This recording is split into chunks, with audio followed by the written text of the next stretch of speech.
lot going on when it comes to housing in this country. Later on this afternoon, Prime Minister Justin Trudeau is going to lay out what the federal government plans to do about it. And the problem is acute. Moments ago, the Canada Mortgage and Housing Corporation released an update on Canada's housing supply. We need about 3.5 million homes by the end of the decade in order to get to balance. Joining me now is Ira Gluskin, Chief Investment Officer at Irager and Associates. Ira, thank you so much for being with me.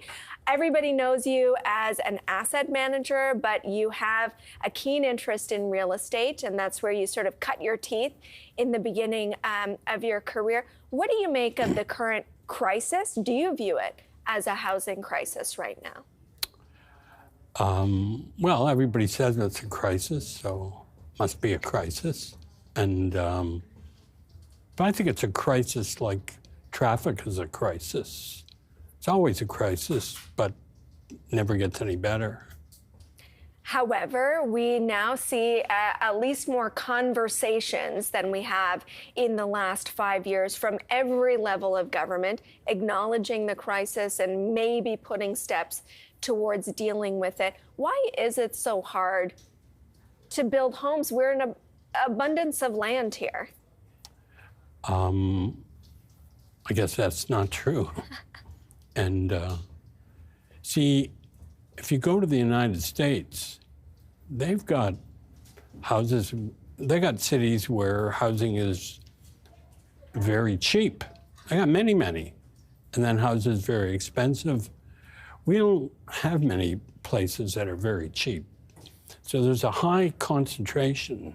We don't have a ton of big cities for people to work in.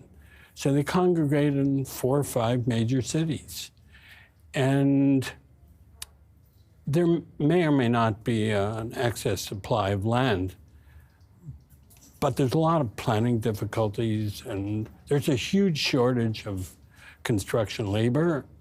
But the biggest thing is, at the price level that they sell at, not many people can afford to buy these houses. So right now, all the government's doing is talking, whereas in reality, if interest rates went down, there'd be a proliferation of building. It's as simple as that. So we're worried about if interest rates go down, that it gets even more out of control. But you're talking about it meaningfully affecting the supply side. The conversations that you're having, is that really what's holding people back? Because we had low interest rates for a very long time. We're still in a supply deficit. We may be in a supply deficit forever. The biggest thing that's changed, like if you read what people were talking about a year ago, immigration was sacred.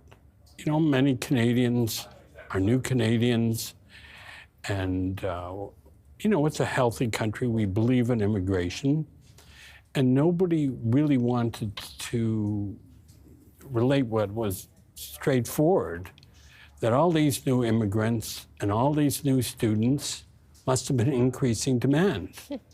And now nobody knows quite what to do because, you know, government policy is killing us. In other words, in Ontario, the government froze the price that you could charge tuition to Canadians. So what was the university supposed to do? They brought in foreign students who pay 6 times as much, but they couldn't house them. And meanwhile, immigration keeps on pouring in. But the supply side is a complete myth.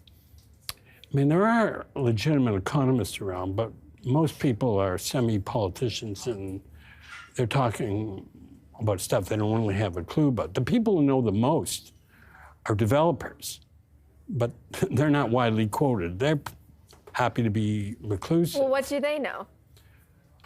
They know, well, they have a one-track mind. Let's increase supply and build more. But the big thing is,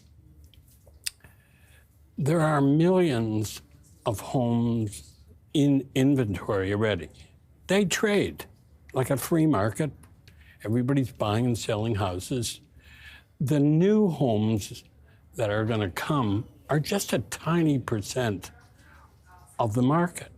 The new homes can't affect the old homes.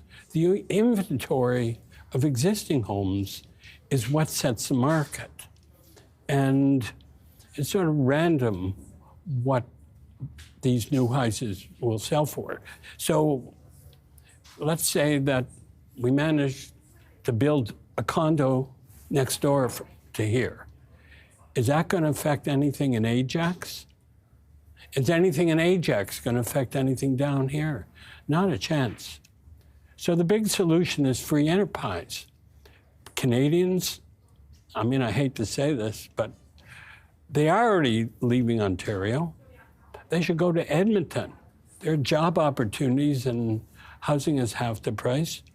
Or they should move to Austin or Nashville, which they will do. Free enterprise can solve it. I see the headline that our Prime Minister is going to make a speech. The likelihood that this speech is going to do anything is basically zero. Well, and you're right, it's not new funds. It's sort of an explanation of existing funds. But you're an investor. Where are you finding the biggest opportunities right now in real estate? Well, real estate is really in a stock market depression. Like these things happen all the time, but it's hugely unpopular, public real estate in Canada. Well, I guess when there's a major recession, it's unpopular, but it's quite amazing.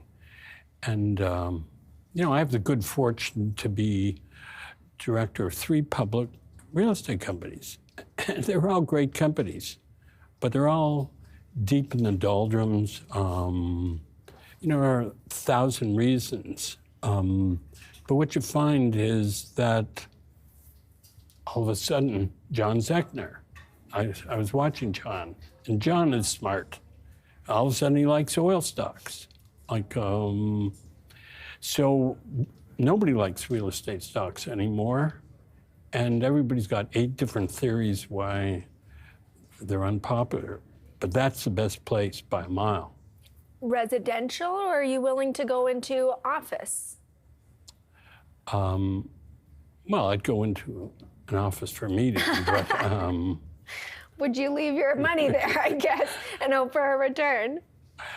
Well, there's a lot of fortune. There's a lot of other sectors beside offices. The biggest surprise is that in the middle of the pandemic, everybody thought that retail was a dodo bird.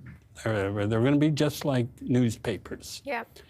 And that e-commerce would increase market share every year until 100.